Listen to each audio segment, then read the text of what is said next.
Hello. आपल्याकडे 10 volt आणि 50 what अशा निर्धारित रेटिंगचा एक दिवा आहे, जो 5 व्होल्टच्या बॅटरीला जोडलेला आहे. आणि या दिव्यामध्ये ऱ्हास होणारी किंवा व्यय होणारी शक्ती आपल्याला शोधायची आहे. ठीक आहे. तर खूप वर्षांपूर्वी जेव्हा मी पहिल्यांदा असे प्रश्न बघितले असतील, वाचले असतील, तेव्हा माझा फार गोंधळ व्हायचा.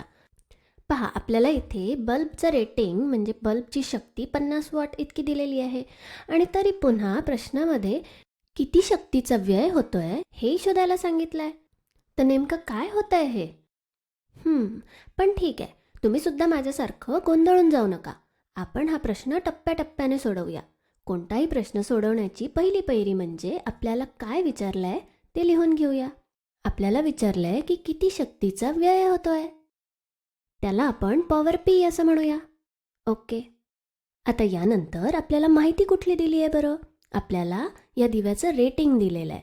रेटिंग हे आहे 10 व्होल्ट 50 वॉट, बरोबर? आणि याशिवाय आपल्याला विभवांतरसुद्धा दिलेलं आहे. इथे हा बल्ब 5 व्होल्टच्या बॅटरीला जोडला आहे, म्हणजे या बल्बच्या 2 टोकांमधलं विभवांतर 5 व्होल्ट इतकं आहे. आणि हे 5 व्होल्ट यासाठी आहे कारण या 2 बिंदूंमधलं विभवांतर या खालच्या 2 बिंदूंमधल्या विभवांतरा इतकंच असतं. ठीक आहे. आणि त्याची किंमत आपल्याला 5 व्होल्ट इतकी दिलेली आहे. तर आता आपण तेही लिहून घेऊया. तर मग आता पुन्हा एकदा प्रश्नाकडे वळूया आणि आपल्याला नेमकं काय विचारलं आहे याचा विचार करूया. पहा, इथे आपल्याला दिव्याच्या शक्तीचं मूल्य तर आधीच माहिती आहे, आणि तरी आपल्याला शक्तीची गणना करायला सांगितली आहे. पण म्हणून आपण आधी हे रेटिंग म्हणजे काय हे समजून घेऊया.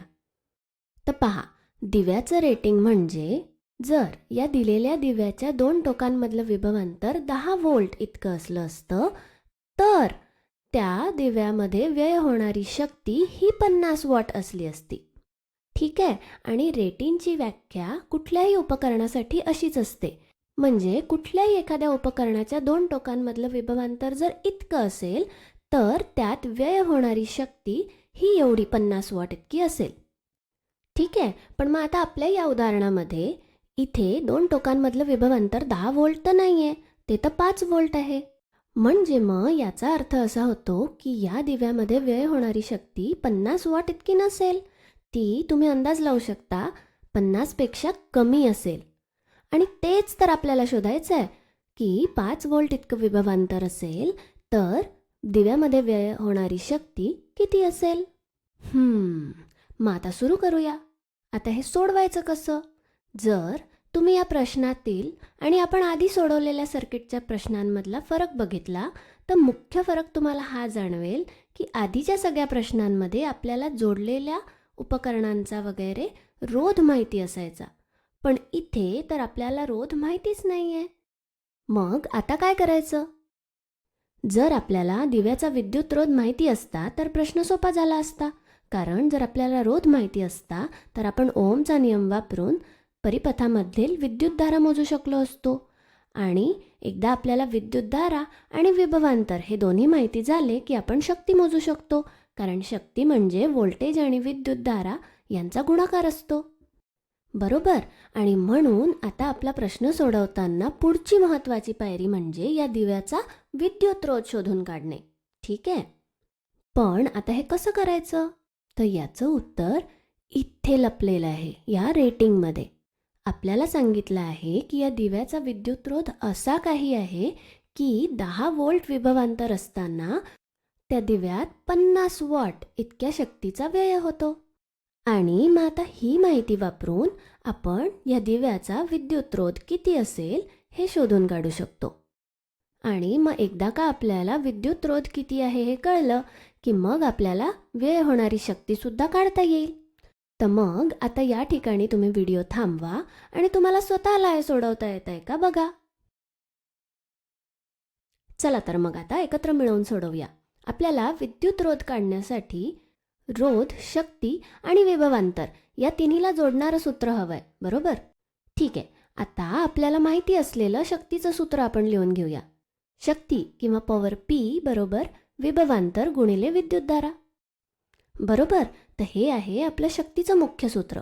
आणि आता आपण इथे ओमचा नियम वापरून व्ही बरोबर आय आर असं घेतलं तर शक्ती बरोबर आयचा वर्ग गुणिले आर असं मिळेल, बरोबर?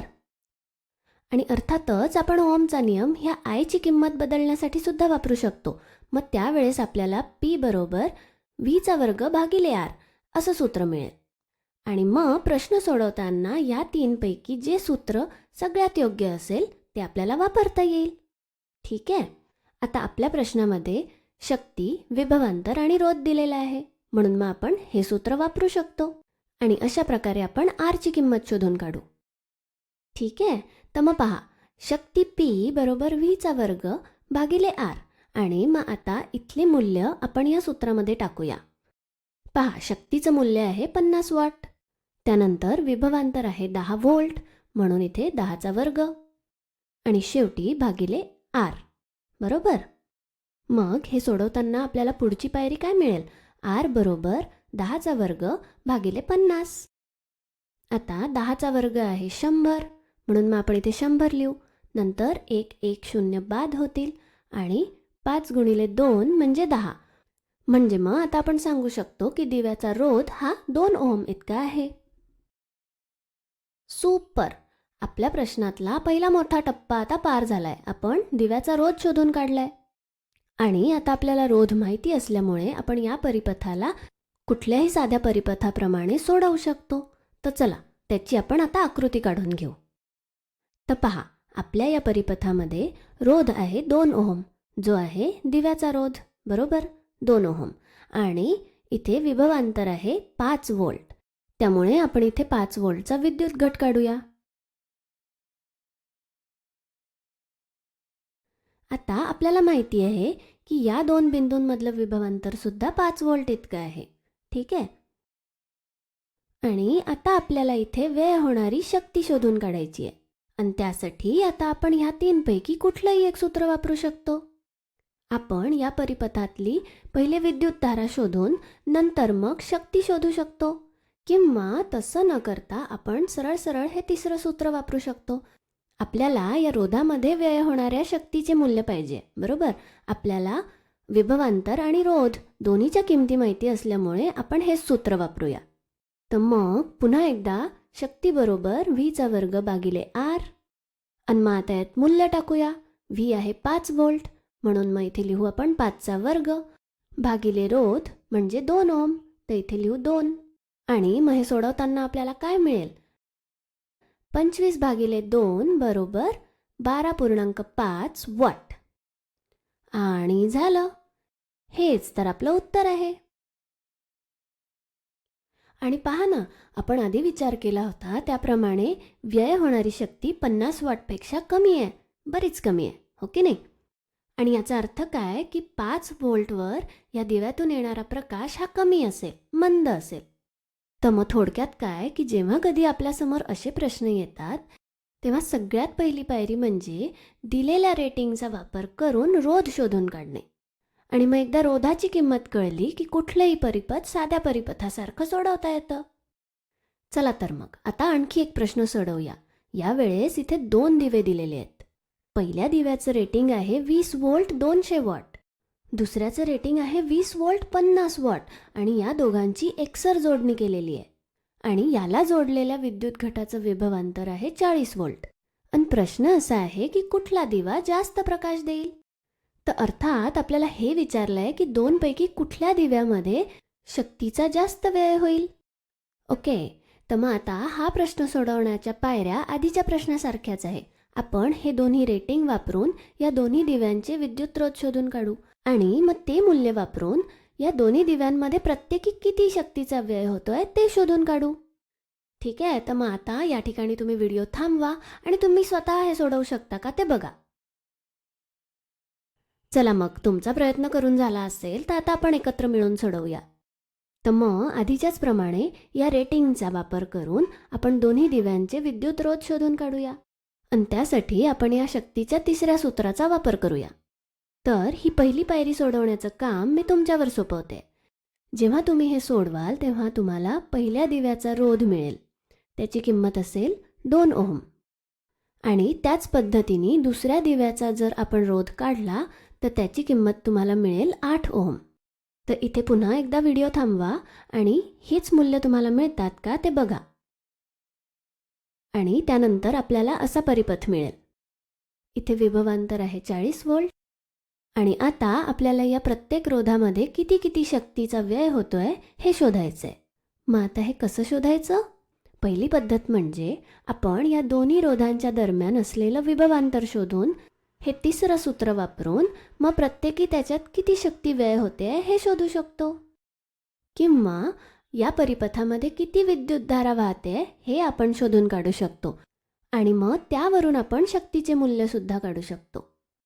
तर अशा या दोन पद्धती आहे. इथे पुन्हा एकदा व्हिडिओ थांबवा आणि तुम्हाला स्वतःला हे करता येत आहे का बघा.